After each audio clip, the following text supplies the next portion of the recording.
Tenta se livrar ali do Robertson. Modric ameaça sair por um lado, sai pelo outro. Acha por dentro o Carvajal. Vem Real, boa bola para Casemiro. Casemiro na direita para Valverde. Olha o Real Madrid chegando. Carvajal vai passar. Benzema chegando por dentro. Valverde, meio tiro cruzado. Vini! Gol!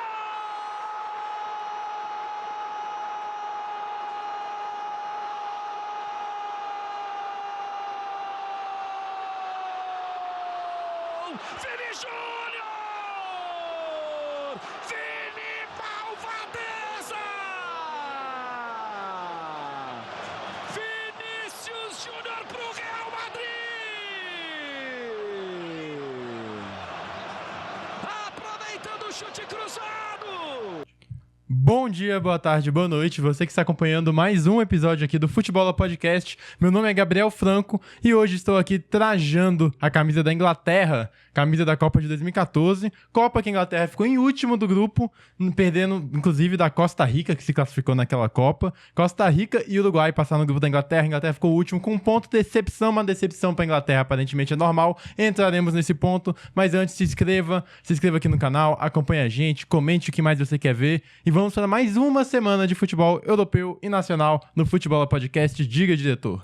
Costa Rica, que nessa Copa aí foi uma grande, né? Foi a grande surpresa, grande foi eliminada surpresa. pra Holanda nos pênaltis, inclusive teve aquela substituição do goleiro, que o técnico da Holanda botou um goleiro só pra pegar pênalti, foi um negócio que a Costa Rica quase chega aí, quem sabe, numa semifinal de Copa do Mundo, e, né, mas já fez história da Costa Rica, que também empatou com o Brasil, deixou a gente em dificuldade, mas vamos entrar nesse tópico depois de irmos para a Europa com futebol europeu, futebol de seleção, futebol de Eurocopa. Estamos aqui, já tivemos as primeiras classificadas aí para as quartas de final. Primeiro jogo das oitavas foi entre Suíça e Itália. Suíça que jogou um futebol muito melhor do que a equipe italiana. A Itália tem realmente um déficit geracional, é uma seleção que há muito tempo não nos oferece aquela Itália tetracampeã do mundo que a gente está acostumado. Não fez um bom jogo, fez um jogo do jeito que a gente já tinha visto na fase de grupo. A gente costuma separar a atuação de muitos times entre quando tem essas competições de tiro curto e tal, mata-mata, entre fase de grupos e quando chega realmente no mata, na eliminatória total.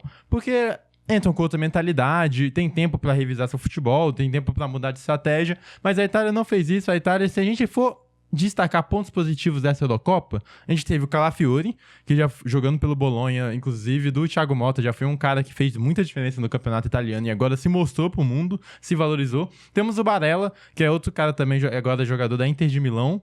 Ele é um cara que faz muita diferença, talvez seja o grande posto técnico dessa Itália, que falta, é carente disso. E só, talvez, o Spalletti, que foi o técnico da equipe do Napoli, que ganhou o Scudetto depois de muitos e muitos anos, não conseguiu render como esperado. A Itália não conseguiu fazer nada nessa partida. Começou jogando mal e terminou jogando mal. A Suíça teve total controle. Suíça que a gente tem, que tem uns personagens que a gente lembra, que a gente, quem joga FIFA aí sabe quem é o Embolou. A gente tem o Xhaka, que foi campeão agora com o Leverkusen, fazendo uma grande atuação ali no meio campo. Temos o Shaqiri, que de euro em euro, ele tá jogando agora na MLS, mas de euro em euro ele aparece pra fazer golaço. É uma seleção ok, temos o Schär ali, o Sommer no gol, que é bom goleiro, mas é uma seleção ok, só que bem treinada e que sabe o que faz, tem a consciência ali do futebol que tá praticando, envolveu a Itália completamente, conseguiu logo o primeiro gol. Foram dois bonitos gols, foram dois gols que, assim, envolveram a Itália. Logo o segundo gol saiu na volta do segundo tempo, não deu nem como a Itália esboçar uma reação. E foi o jogo inteiro assim, foi um controle total suíço. Não teve nem aquela questão de pressão da Itália, será que vai virar? Vai. Foi um jogo que total controle, até meio monótono e triste falar isso, mas a Itália é a primeira grande seleção eliminada aí da Eurocopa. Infelizmente, a Itália é desclassificada mais uma vez, mas não posso deixar de destacar aquela camisa da Itália. Bonita? Nossa, Gostou linda. disso? E o casaco ali que eles entram em campo. O casaco aí tem que dar parabéns pra Adidas. O casaco e o kit pré-jogo de todas as seleções patrocinadas pela Adidas tá absurdo. Da Alemanha, pra mim, é meu preferido. Da Alemanha é inacreditável. Mas aí, pelo menos, saiu bem vestido, saiu na moda italiana, mas foi eliminada. Uma campanha bizarra, né? Ganhou um jogo. Foi um jogo. 4, né? Então, foi muito mal. A Itália não fez uma boa atuação em nenhuma das partidas. Ganhou da Albânia, tendo que virar, porque a Albânia fez nessa partida, inclusive, o gol mais rápido das Eurocopas. Itália eliminada, a gente já tá vivendo isso padrão, mas vamos entrar nesse assunto depois. E a Suíça, que não ganhava da Itália há 31 anos. Suíça é essa que já tinha eliminado a França na última Euro, não é um time bobo, é um time cascudo, é um time que sabe muito bem como se portar diante dessas grandes seleções e vai aí para umas quartas de final numa chave que pode favorecer, vai pegar a Inglaterra e quem sabe numa semifinal pegar uma Holanda, uma Áustria, uma chave mais fraca, quem sabe não teremos Suíça na final de Eurocopa. Só mais uma curiosidade aqui, Diga. A Suíça não ganhava da Itália com 2 gols de diferença desde 1954. Faz tempo. Ou seja, a Itália, isso representa muito a fase da Itália, né, nesse período que a gente tá. Mas vamos falar mais disso mais pra frente aí, guardar essa revolta. Tivemos também o jogo da Alemanha, a segunda melhor seleção em atuação, em nível de atuação dessa Eurocopa aqui. Ganhou, venceu com gols de Havertz e Musiala, mas sofreu mais do que parece. Começou o jogo bem, começou forte, um ritmo alto, imprimiu a pressão no goleiro Schmeichel, que é filho do outro Schmeichel, aquele goleiro campeão de Champions pelo Manchester United, campeão de Eurocopa, inclusive em 92, em cima da própria Alemanha. Jogo esse da Dinamarca, que foi campeã, que ficou marcado por uma revolução na regra do jogo, porque aquela altura do campeonato, aquela altura na década de 90, era possível o recuo vindo do zagueiro e o goleiro pegar a bola na mão. E naquela monótona final de 92, a Dinamarca fez muito isso, era recuada, estava ganhando, queria gastar tempo, o zagueiro da Dinamarca recuava pro goleiro Schmeichel, que segurava ela e tocava a bola, soltava, depois recuava de novo e pegava, e essa final foi um grande impulsionador para mudar a regra de goleiro e mudar a regra do jogo. Voltando aqui para a atualidade, não foi tão fácil. Depois dessa pressão inicial da Alemanha, que, de novo, é um time com um meio campo muito móvel e um meio campo muito forte, um time que envolve pelo meio e abre as alas do campo para os laterais chegarem a atacar. Tivemos uma chuva, choveu até granizo no estádio alemão, teve que parar, o jogo ficou interrompido, voltou com a Dinamarca dando um trabalhozinho, conseguiu finalizar e no segundo tempo conseguiu seu gol.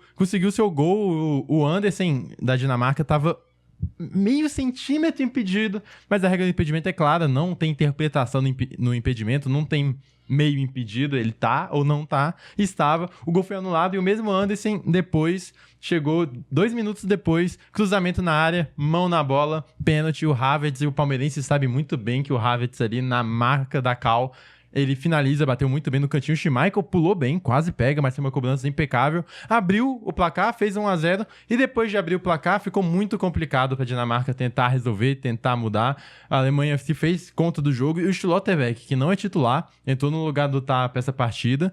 Conseguiu fazer aquilo que a gente já fala dele no Borussia Dortmund. A capacidade dele de lançar bolas é inacreditável. E conseguiu um grande lançamento para o Musiala, que foi e encerrou, matou o jogo, fez o segundo gol. Depois ainda deu até tempo do Wirtz meter um golaço, um terceiro, mas estava impedido, não contabilizou. A Alemanha se fez valer do favoritismo e conseguiu a classificação para a próxima fase. Vai pegar aí, quem sabe não, já tá definido. Teremos uma Alemanha e Espanha aí nas quartas de final da Eurocopa, e do outro lado da chave pode pegar aí sim uma França ou Portugal, a depender dos resultados. Camisa da Alemanha também, sensacional, hein? Boa camisa. Não, a camisa da Alemanha, na minha opinião, é a mais bonita da Copa. E o kit pré-jogo, o casaco, a calça meio no estilo vintage, trazendo aqueles anos 90 de novo, ficou muito bem, ficou absurdo para a Alemanha.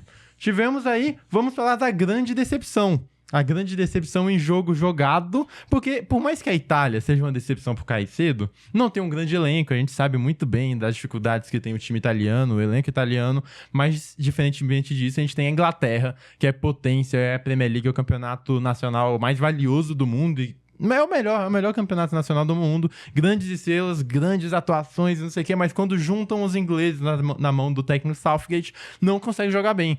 E não consegue jogar bem, né? Na fase de grupo, não conseguiu jogar bem também contra a Eslováquia. Foi um jogo que a Inglaterra não funcionou, a Eslováquia começou a partida melhor, conseguiu o seu gol, e quando conseguiu o seu gol, já tinha tido pelo menos umas 2 chances aí de até abrir o placar. A Pickford fez uma boa defesa, teve uma bola ali que o zagueiro da Inglaterra tirou quase em cima da linha, já tinha passado do Pickford.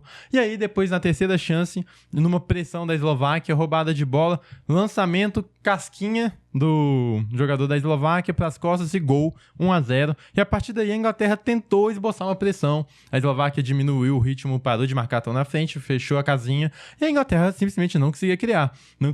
A bola não entrava e não tinha oportunidade de entrar. Uma partida bem abaixo de todo mundo. Deixa eu ver, alguém que possa destacar? O Rice foi melhor. Talvez o Rice tenha sido o cara que mais conseguiu expor seu futebol, botou até uma bola na trave no segundo tempo, mas a Inglaterra não aconteceu, não existiu. E como é a seleção mais fracassada da história do futebol, por ter tanta qualidade e não ser campeão de nada desde 66, é assim, bizarro, teve mais uma chance, uma bola que parecia não ia dar em nada, um lateral aos 90 minutos, bola na área, casquinha, se não me engano, foi do Kobe Manu, chegou pro Bellingham e o Bellingham achou uma bicicleta que equalizou o placar, e é uma bicicleta que recoloca ele pra uma disputa de melhor do mundo, porque infelizmente, cara, a bola de ouro é assim, quem vota em bola de ouro não assiste futebol, a grande maioria, é claro que tem pessoas competentes, mas a grande maioria não assiste os jogos, pega ali as melhores histórias, pega o melhor momento, e por mais que o Bellingham tenha feito uma partida ruim, a partida do Bellingham foi bem abaixo, não conseguiu criar como um meia mais livre, na marcação dele também não propôs nada de diferente, pouca movimentação, conseguiu um gol de bicicleta, e aí o que fica marcado na memória das pessoas é isso. E a gente tem que lembrar também que é um prêmio europeu, que a Eurocopa é um palco muito mais visado para eles do que a Copa América, por exemplo. Então acaba que um gol de bicicleta que salva a seleção tem seu peso, e é um peso que, quem sabe, pode complicar para o Vinícius Júnior. Na minha opinião, como bola de ouro representa quem melhor jogou na temporada, um gol de bicicleta não devia ser o fator que vai revirar tudo e revirar essa mudança, mas é o que acontece. Depois o time foi pra prorrogação, já com uma moral diferente, já foi com o psicológico da Inglaterra, já estava elevado, já era um time que tinha recuperado sua confiança, e logo no começo da prorrogação, bola pra área, o Palmer que entrou bem até, conseguiu criar um pouco mais, não mudou toda a realidade da Inglaterra, mas entrou bem, cruzou na área, bate-rebate dentro da área, afastou o goleiro, ela volta de novo e Harry Kane faz o maior artilheiro da história da seleção inglesa. Um cara que é diferente, é muita bola. Harry Kane fez o gol, virou o jogo. E a Inglaterra, talvez até sem merecer pelo futebol praticado, consegue mais uma vitória magra e consegue passar da próxima fase, vai avançar aí e chega numa quarta de final, quem sabe fazer uma melhor atuação. Esses gols da Inglaterra aí, só o Kane e o Bellingham que fizeram gols, né? Na Eurocopa. Na Eurocopa. Teve, se eu não me engano, teve um contra também, mas aí não... Os dois únicos jogadores dessa seleção que não jogam na Premier League. Na Premier League, isso é verdade. Harry Kane, que tá acostumado já a fazer gol em solo alemão, e o Bellingham também. O Bellingham que jogou muito tempo aí no Borussia Dortmund, também acostumado, tirou uma bicicleta do bolso, e pra gente que é brasileiro, pro Vinícius Júnior, isso pode dar uma dor de cabeça, porque a galera já não é muito afim de Vinícius Júnior, mas enfim, é isso. Vitória da Inglaterra, passa de fase contra a própria atuação, contra tudo e contra todos, contra ela mesma, porque não fez por merecer assim. Vão ter que engolir o Vinícius Júnior, vão ter que engolir. Tomara, hein? Tomara, mas cara, se essa Inglaterra conseguir, jogando mal, o Bellingham jogando mal, consegue esse título, vai ficar difícil pro menino. Ainda acho que ele mereceria, tá? Mas quem vota é diferente, pensa diferente, não vê o jogo inteiro, analisa resultado, analisa história. História essa que também foi escrita no jogo de Espanha e Geórgia. Geórgia até aqui teve a história mais bonita de uma zebra da Eurocopa, dessa edição da Eurocopa. É um time que pela primeira vez participa da competição. Um time, um país recém-formado, vem da década de 90 só. É um país que tem sua língua própria, ninguém mais fala a língua da Geórgia, por isso que a gente vê esses nomes estranhos, mas Mashidevili, o Kvicha Kvaratskhelia, são nomes complexos assim, e tivemos uma boa atuação da Geórgia, até onde deu, porque enfrentou o melhor time da Eurocopa, a Espanha, de novo. É um time muito bom, a Espanha é um time muito forte, e é um time que tem o que faltou nos últimos anos, que já era um time com DNA de posse de bola, de troca, agora tem também um quebrador de linha, 2 quebradores de linhas muito novos, um de 16 anos, que acabou aí de passar de ano no colégio, que é o Lamine Yamal, e do outro lado o Nico Williams, que pode fazer parceria com o Lamine no Barcelona, vamos ver como é que vai vir esse mercado de transferências, e foi uma seleção que se impôs desde o primeiro minuto, mas a Geórgia conseguiu seu gol, conseguiu abrir o placar no contra-ataque de manual, e assim, se você quer ver o que é futebol moderno, o que os técnicos querem fazer, veja esse contra-ataque da Geórgia, porque é isso, é usar a bola como elemento, usar a bola como isca para você atrair o time adversário e você achar o canto vazio. Começou assim um contra-ataque, recuperação de bola da Geórgia, o Kvaratskhelia, que é o craque do time, pegou ela pela esquerda, limpou e a bola foi girando, fizeram girar rápido, usou muito bem o tempo, toque de bola rápido, a bola chegou na direita, balançou todo o time inglês, e aí quando o time inglês tava aqui marcando o Kvaratskhelia, balança pro outro lado, o Kvara entra pela esquerda. Espanhol. O quê? O time espanhol. Eu falei inglês? Inglês. Perdão. Quando o time...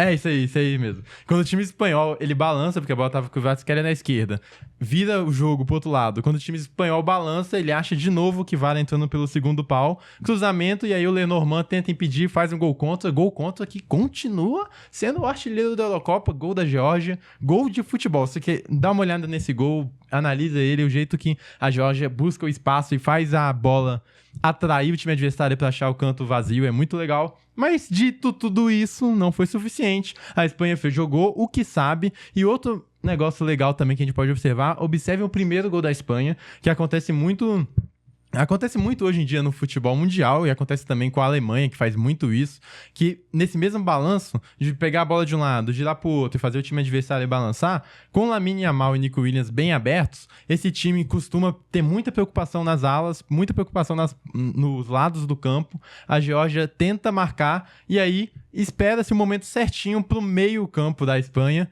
Tá vazio, o passe no meio campo abriu ali na entrada da área, pela movimentação da bola, faz aquela entrada da área ficar vazia e o Rodri acerta o chute. Não é um chute tirado do nada, as pessoas têm na cabeça que antigamente as pessoas chutavam mais de fora da área, que tinham mais gols bonitos, mas assim, não é. Hoje em dia também tem chute de fora da área, só que diferente de pegar e chutar a bola, tem um plano pra isso, e o plano espanhol foi esse: bola de um lado pro outro, pressiona, quando achar a entrada da área vazia, dá no Rodri, que tem essa característica, e como já fez gol assim várias vezes, já fez gol em final de Champions assim, meteu, e a partir dali teve o segundo gol saiu no cruzamento do Lamine Yamal pro Fabian Ruiz, que tá sendo um cara absurdo essa Eurocopa, também tá na seleção da Euro até aqui, e o quarto gol sai com o Nico Williams, que também tá na seleção da Euro, no grande lançamento do Fabian Ruiz.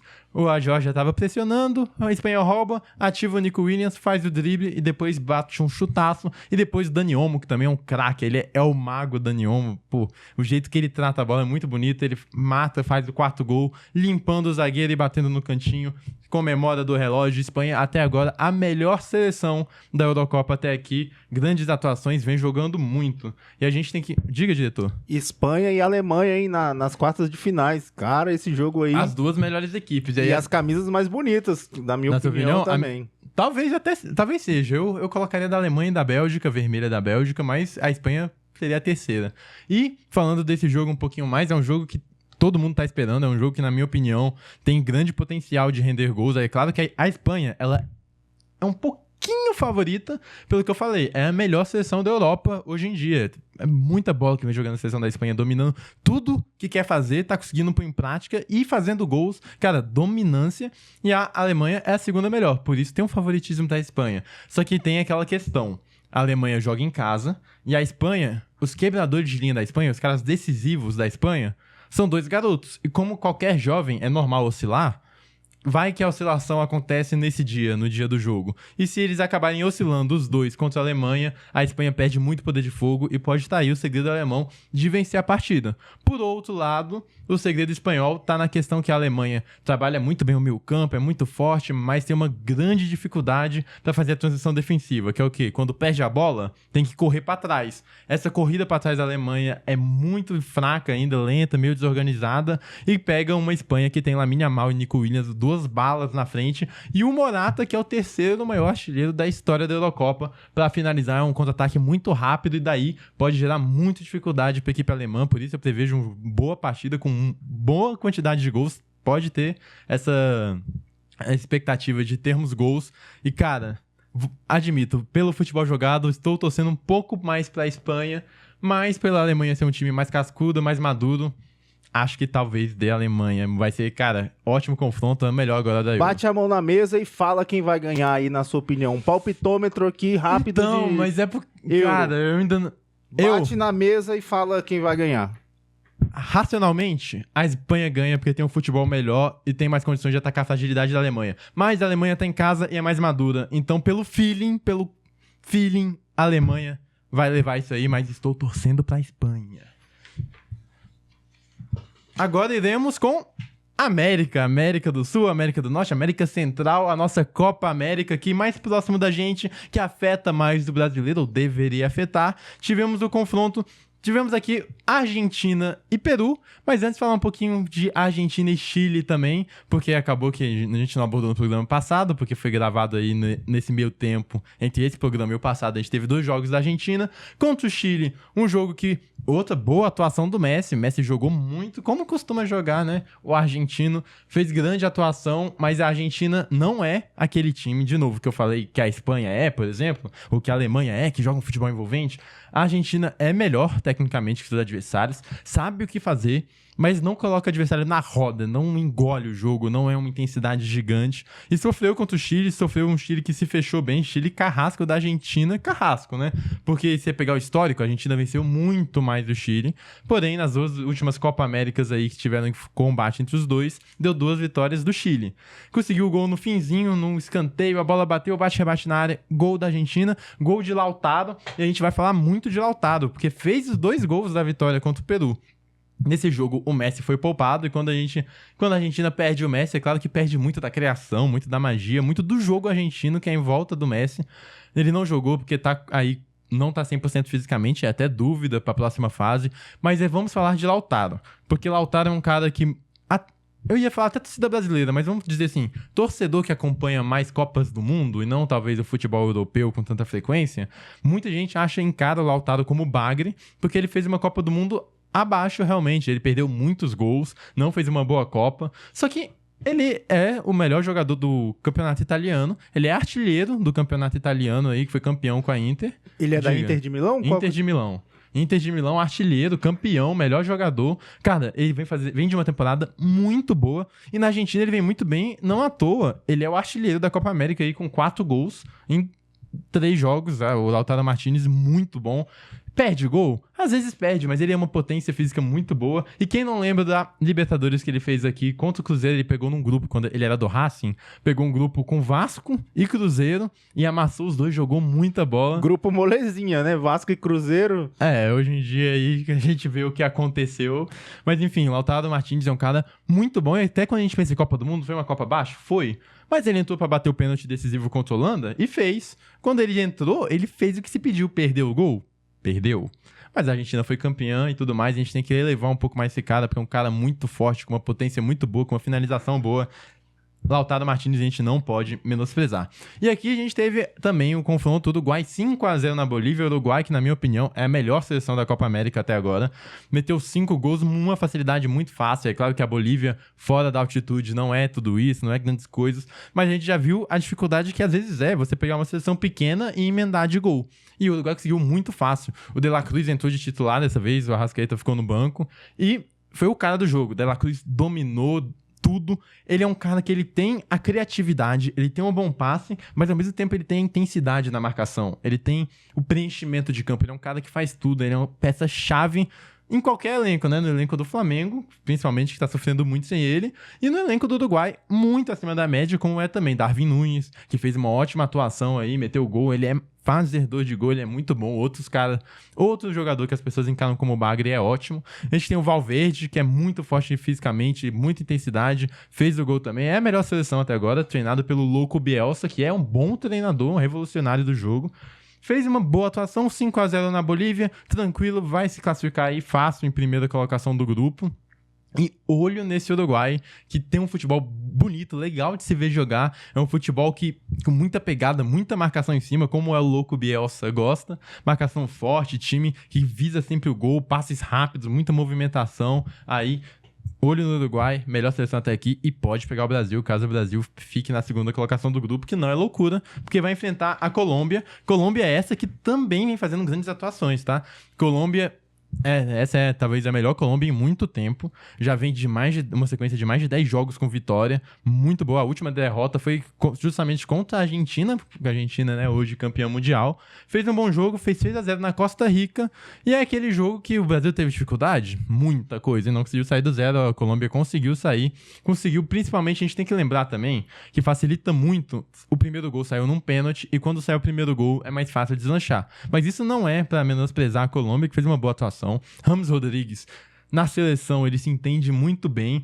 Ótima atuação. O Luiz Dias, pô, rabiscante, rápido, uma flecha ali do lado. Pegar a Colômbia não vai ser fácil. Pegar a Colômbia vai ser um desafio muito difícil. Não é vitória garantida. Eu diria até que, cara, que vai ser bem difícil ganhar. Acho aqui, no meu palpitômetro aqui, rápido, vai dar Brasil. Mas vai ser um jogo muito difícil, é um jogo que tem que ficar muito esperto nas transições da Colômbia e muito esperto para atacar o espaço e fazer render o jogo que não rendeu contra a Costa Rica, mas rendeu contra o Paraguai. Tivemos aí nosso Brasil, trouxe até a camisa do Brasil, mais uma da coleção aí, camisa do Brasil de 2010, da Copa de 2010.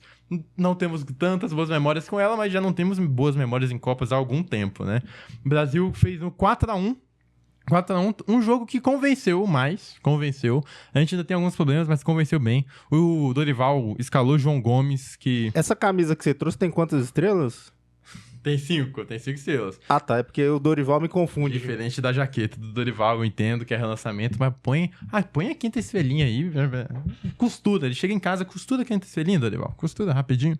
Mas voltando ao jogo, João Gomes é um cara importante para a recomposição de bola. Na marcação-pressão, ele é muito bom. Ele recompõe muito... Ele recupera muita bola perdida. Isso é muito bom. Ele tira, vai, marca. Ele faz muitas vezes o papel... que ele poupa outros jogadores do Brasil de fazerem um papel que recai sobre ele de marcação, que é bem legal. Paquetá fez uma ótima partida, gostei muito, é impressionante a capacidade dele de entender os espaços e entender os jogadores que estão ao seu redor. Vinícius Júnior fez a melhor partida dele com a camisa da seleção brasileira, mostrou porque é concorrente a melhor do mundo. O Rodrigo talvez tenha ficado um pouquinho abaixo em comparação ao que a gente sabe. E tivemos a entrada do Savinho, mas vamos por partes. Começar com o Savinho entrou no lugar do Rafinha, fez uma boa atuação, que muito por causa do 4-1, de ter feito gol, vai ficar na cabeça assim, nossa, o Savinho é titular absoluto e o Rafinha é pior que ele. Não acho. São dois caras que entregam coisas diferentes. O Savinho, ele entrega o drible, ele entrega a espontaneidade, ele entrega 1 contra 1. E o Rafinha, ele entrega o quê? O passe, ele ataca espaço vazio, quando ele vê um espaço vazio, ele vai. Ele é aquele jogador de receber um lançamento na frente, de entrar na área, ocupar a área. São dois caras muito diferentes e podem ajudar de maneiras diferentes. No meu conceito, o Rafinha, ele não funcionou tão bem no outro jogo. Eu achei até que ele fez uma partida ok, tá? Mas contra a Costa Rica deu essa intenção e a gente entende como um jogador pior exatamente por isso, porque ele não tem 1 contra 1, ele não é um cara que vai trazer pra si essa responsabilidade, ele é um cara de grupo, ele é um cara de recompor marcação, ele é um cara de atacar espaço, e quando o Brasil de Dorival não tem essa característica, ele vai realmente perder espaço, e se for pra ter um cara de drible, é melhor ter o Savinho. E aí a gente entra em outro ponto. Por que esse Brasil deu certo e contra a Costa Rica não?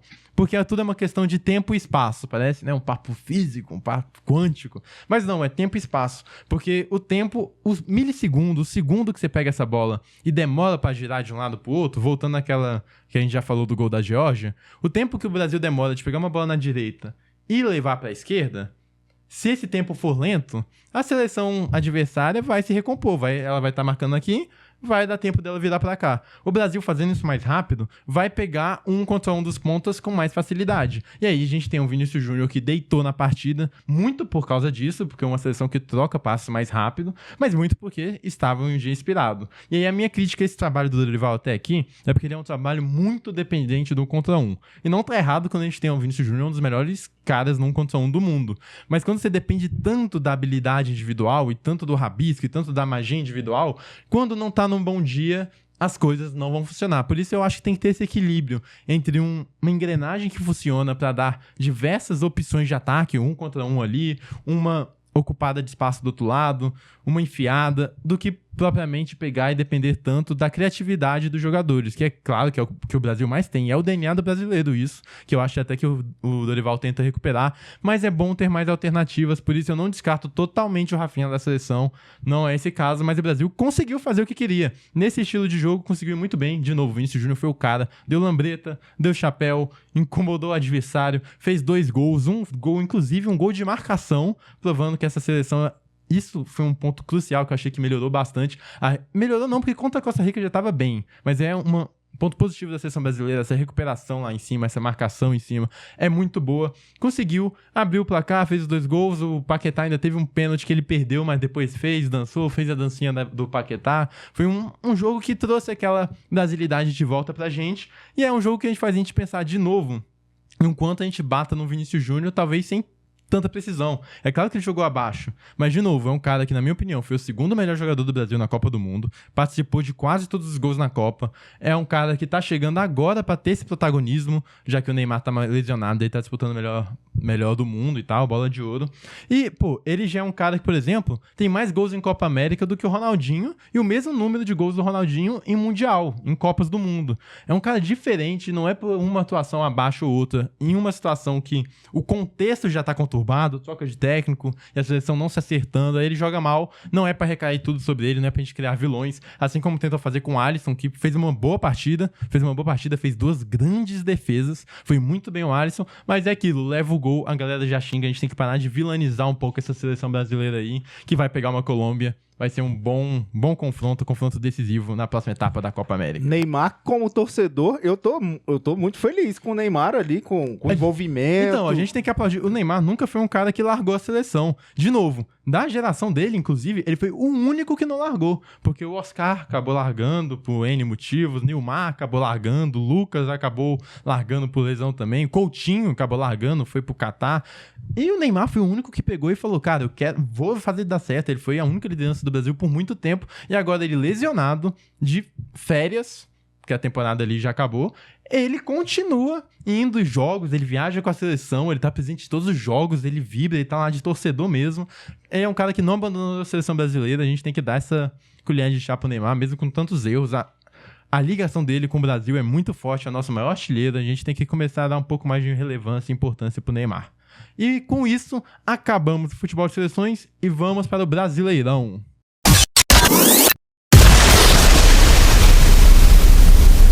No nosso Campeonato Brasileiro, tivemos aí um clássico para abrir a rodada de jogos importantes. Tivemos o Vasco e Botafogo em São Januário. Foi um jogo que a gente...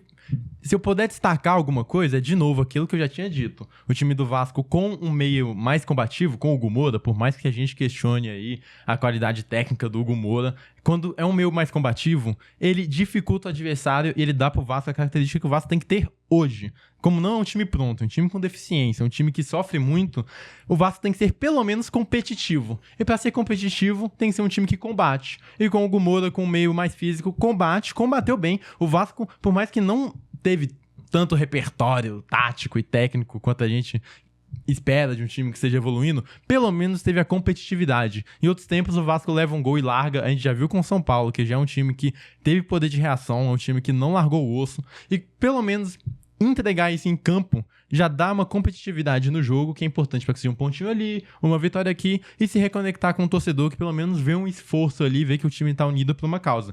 Botafogo jogou abaixo do que pode, até porque é um elenco muito superior ao Vasco, mas é aquilo, clássico é clássico.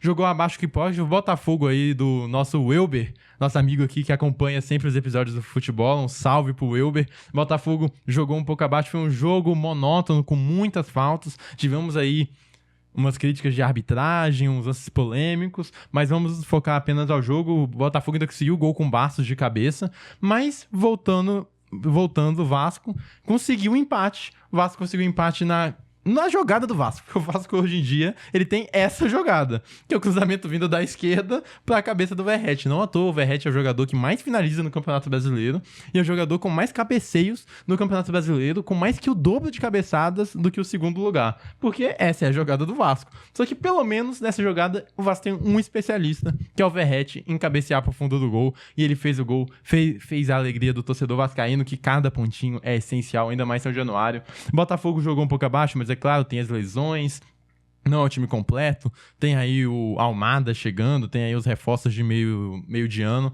vai dar mais trabalho. Eu vejo sim o Botafogo como concorrente ao título, não vejo como um time que a gente não espera nada, dessa vez vejo como concorrente, é um time de ficar de olho, vai brigar pela participação de tabela e vai brigar pelo título. Quem não vai brigar pelo título é o próximo confronto, Grêmio e Fluminense, 2 times aí de zona de rebaixamento. O Fluminense nem se fala, né? O Fluminense é aquilo que eu falo do técnico. Se ele já tivesse um plano B em mente, assim, não, realmente o Diniz não tá dando certo, mas a gente tem esse técnico aqui, um plano B, então vale a pena demitir o Diniz, ok, mas demitir o Diniz pra não ter ideia de jogo nenhuma, é melhor ficar com o Diniz, porque pelo menos você perde tendo uma ideia de como quer jogar. Hoje o Fluminense perde sem ter ideia do que quer fazer, é um time limitado, já era limitado quando o Diniz ganhou a Libertadores, tá? O trabalho do Diniz, inacreditável. Foi até muito legal ver a reação dos jogadores, do Cano, do John Kennedy, postando homenagens ao Diniz. A mãe do John Kennedy fez uma postagem emocionante pro Diniz. E agora o Fluminense não tem o futebol, não tem a ideia e não tem a pontuação. Perde pro Grêmio no outro jogo em que foi amassado, quase não teve chance de gol nenhuma. O Grêmio chegou muito mais vezes. O Fluminense, que é o time que é mais vezes atacado nesse Campeonato Brasileiro, tem 6 pontos apenas e a gente já tá... Pô, daqui a pouquinho é segundo turno e o Fluminense não reage. O Fluminense, ele não tem poder em casa, até porque a gente até vê que a torcida aí não tá comparecendo em grande número. A torcida do Fluminense, quando o Fluminense tava bom, já não ia. Agora tá difícil. Então o Fluminense não tem um fator de casa, não tem uma liderança, não tem uma ideia de jogo e não tem atuação e é um time envelhecido. Pelo menos é uma estrutura de futebol estável, não é que nem o Corinthians, não é que nem o Vasco, que tá tudo uma loucura. É estável. Mas seguindo nessa lógica aqui, a chance do rebaixamento existe. E o Grêmio aí, que uma vitória importante para se livrar dos fantasmas. E de novo, a gente já falou das questões do Sul, jogando sempre fora de casa. Conseguiu se livrar do fantasma aí. Fez 3 pontinhos importantes contra uma equipe que, querendo ou não, é no confronto direto. Tivemos aqui também São Paulo e Bahia. São Paulo que... altos e baixos, né? Perde pro Vasco uma partida monótona e depois faz uma grande atuação contra o Bahia, por exemplo. Ganha do Criciúma. Detalhes, principalmente, é a maldição Rogério Ceni, né? Então, quando o Rogério tá no São Paulo, ele não vai tão bem. Quando ele tá em outro time, ele faz do São Paulo. E ganhar do Bahia hoje não é fácil. Ganhar do Bahia é ganhar no momento concorrente ao título. No momento, um concorrente à parte de cima da tabela. O São Paulo, que principalmente a gente tem que elogiar. Os 3 caras, por incrível que pareça, os 3 caras a serem muito elogiados são os 3 que fizeram gol, mas vamos focar aqui em Luciano e Ferreirinha. Luciano, que há muito tempo é um atacante que consegue fazer muito bem esse papel de meia, descendo, sendo esse playmaker, criando a jogada. O passe que ele deu pro Ferreirinha foi muito bom no gol. Ferreirinha, que tava numa noite inspirada, e o Ferreirinha também é um jogador de altos e baixos. Playmaker? Qual que é essa parada aí de playmaker? Playmaker é um termo que vem de outros esportes, mas praticamente ele é o jogador... Pensa no camisa 10 clássico, que dá assistência, que faz o jogo girar, que cria chances. É o 10, é o Arrascaeta, a gente pode pensar em outro, é o Zico, é o Messi. Esse cara que cria jogadas. Eu fui de Arrascaeta pra Zico e Messi, pra você ver o cara já tá com saudade, né? Como bate a saudade do uruguaio.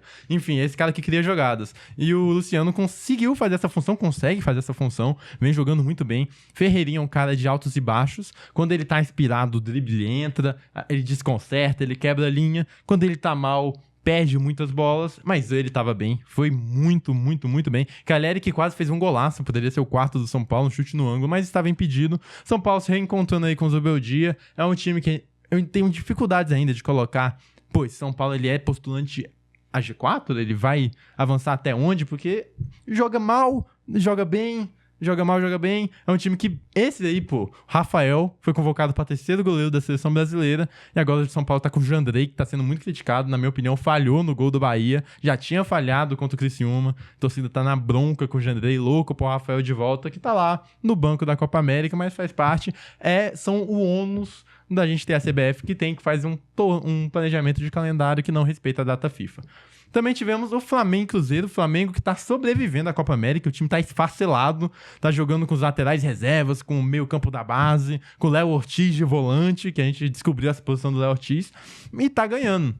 Temos que destacar muito bem o Cruzeiro, de Matheus Pereira, que é o grande meio-campista desse Campeonato Brasileiro até aqui. O Cruzeiro vem fazendo boas atuações, é um time muito bem treinado, um time que marca em cima, que foi melhor em muitos momentos do jogo. O primeiro tempo começa com um jogo equilibrado, o Flamengo, depois lá, entre os 15 e 30 minutos, vai melhor, consegue o gol. Depois o Cruzeiro, entre os 30 e 45 minutos, é melhor, empata o jogo, volta o segundo tempo e no momento que o Flamengo estava pior na partida, ele consegue o gol de cabeça do Fabrício Bruno, a lei do ex de novo. Fabrício Bruno que foi revelado pelo Cruzeiro. E é um time, de novo, a gente não pode cobrar o flamenguista, talvez não tenha que cobrar tanto do Flamengo, grandes atuações e assim, engolir o adversário, porque o elenco tá esfacelado pela Copa América. E por outro lado, a gente tem que valorizar muito um Cruzeiro que consegue fazer o que faz com esse elenco aí, que muitas vezes a gente estava esperando que seria um time para fugir de rebaixamento, tá fazendo um ótimo Campeonato Brasileiro, e o Pedrinho, dono dos supermercados BH, tá vindo aí com muitos reforços. O Cruzeiro tem o Wallace vindo de reforço, outros 2 meio-campistas me fugiu o nome, mas são uns pacotão de 7 reforços aí do Cruzeiro que vão fazer a diferença. E o Cruzeiro pode ter aí um segundo turno que pontue mais do que já está, que já é um bom resultado aí. O Cruzeiro vai ter mais gente auxiliando o Matheus Pereira. Flamengo, de novo, Tite. Tem que olhar, esse cara é muito acima da média, é o melhor treinador brasileiro em atuação e tá conseguindo se virar com o que tem, vai ganhando pontos, sobreviver à Copa América e a partir daí pensar em um futebol vistoso, engolir o adversário e quem sabe brigar por esse título que vai brigar. O Flamengo esse ano, acredito que vai brigar pelo título do Campeonato Brasileiro, é um dos favoritos. Pedro que marcou aí nesse jogo, né? Artilheiro. E se tornou o artilheiro do Campeonato Brasileiro com 6 gols. A atuação do Pedro, o que ele vem jogando de futebol é inacreditável, baixa a bola, serve de pivô, faz os gols, ele precisa de muito pouco pra fazer gol, é um grande ano aí do Pedro, beijou o escudo, tá aí muito bem o Pedrão pelo Flamengo. E agora, iremos aqui com o nosso palpitômetro da semana. Palpitômetro da 14ª rodada do Campeonato Brasileiro. Vamos lá, Gabriel Franco. Vamos. Vamos aqui pra bola de cristal aí, vamos ver o que vai ser. Manda, diretor. Cuiabá e Botafogo. Fogão.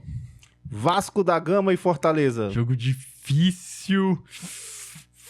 Fortaleza. Criciúma e Cruzeiro. Cruzeiro. Atlético Mineiro e Flamengo. Potencial de empate absurdo, eu acho que vai ser empate. Red Bull Bragantino e Atlético Goianiense. Braga. Clube Atlético Paranaense e São Paulo. Empate. Grêmio e Palmeiras. Palmeiras, Verdão. Bahia e Juventude. Bahia. Bora Bahia. Fluminense e Internacional. Vai dar Inter. E Corinthians e Vitória. Outro jogo difícil. Por não ser no Barradão, eu falo que vai dar Corinthians. É esse aí o nosso palpitômetro. Vamos ver aí, vamos fazer o acompanhamento da sua performance nessa semana. Vamos ver.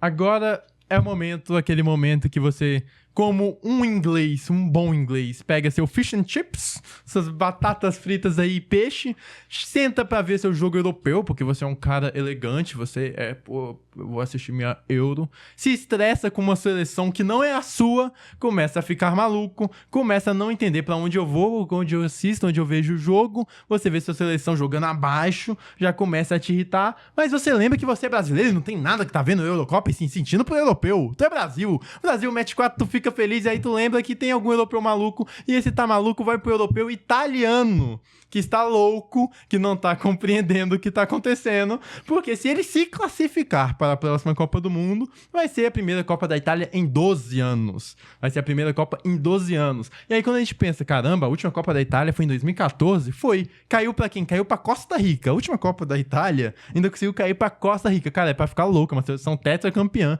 que não é pra estar passando por tudo isso, muito por causa de má gestão no próprio campeonato italiano, que perdeu seu poder de fogo, perdeu seu poder de investimento, a atração de novos jovens, isso diminuiu a competitividade do campeonato agora que está começando a se reerguer e pode ser uma explicação para uma geração tão fraca e para uma tão dificuldade de revelar jogadores, inclusive, tanto é que do mesmo jeito que a gente falou, que a Inglaterra, quase todos os jogadores são da Premier League, mas, a Premier League é um dos campeonatos melhores do mundo, mais disputados. A da Itália também, a maioria do campeonato italiano, mas isso não é pra se elogiar, porque, por exemplo, El Shaarawy, quem não lembra do faraó, do primeiro faraó, jogador da Roma, do Milan, o moicano de El Shaarawy, ele estar sendo convocado não é não querendo desrespeitar o El Shaarawy, mas é um cara que passou do tempo, ele está nessa seleção, um sintoma de uma geração mais fraca, uma geração que, por exemplo, o Retegui era da 2ª divisão da Argentina e era a referência no ataque do time. Então é uma seleção abaixo, claro, temos boas peças, temos o Chiesa, Barella, que eu já falei, Calafiori, o Donnarumma é excelente goleiro, um dos melhores da Champions, da Europa. Que, inclusive, na minha opinião, o segundo melhor, só atrás da Geórgia, o Mashevili, foi o melhor goleiro até aqui da Europa. Mas, enfim, é uma seleção abaixo, uma seleção que não pode ficar tanto tempo sem ir para a Copa do Mundo. É uma atual campeã da Eurocopa, cair do jeito que caiu, sem expressar nada. Você sabe quando você tá tão mal que você cai e nem sente? Porque quando você, por exemplo, a Inglaterra joga mal, a galera fica, caramba, tem tanto a oferecer e não consegue. Aí a Itália é quase uma apatia. Caiu, mas assim, já não tem muito o que oferecer. Meu tá maluco vai pra Itália, tá maluco vai pras 4 estrelas que não estão brilhando na Europa e no mundo. Pô, triste pra Itália, mas eu não sou italiano, eu sou Brasil, então não quero saber. Eu também não quero saber de você me inventar de chegar até aqui e não deixar seu like, não deixar seu comentário, não deixar sua sugestão. O que te incomodou essa semana? O que te deixou maluco? Ou então, qual jogo que te impressionou mais? Qual seleção que foi acima? O Vinícius Júnior foi criticado realmente como deveria, ou a galera pegou muito pesado? Não sei. Teremos aí na próxima semana Brasil enfrentando Colômbia, Brasil lutando pra primeira classificação, teremos muito Campeonato Brasileiro, teremos rodada, teremos muita coisa pra você ficar maluco, mas também teremos coisas para elogiar, rir e participar desse grande entretenimento que é o mundo da bola. Então, muito obrigado pela sua audiência, muito obrigado por estar aqui por mais um programa. Voltaremos semana que vem trazendo tudo de melhor da Europa, da América e do futebol brasileiro, que é o que mais interessa. Então é isso, muito obrigado, Gabriel Franco aqui e tchau! Cara, esse negócio da Itália aí, eu fico triste porque eu penso que o Vasco é a Itália. Tudo é Vasco, né? Cara, o Vasco... a 12... tudo é o Vasco, Quando você né? falou aí que a queda não que nem afeta mais é o Vasco. Cara. Tudo. O Vasco Mexeu comigo. O Vascão mexe em todos os sentidos, é duro. Muito bom. Muito bom, tá lá.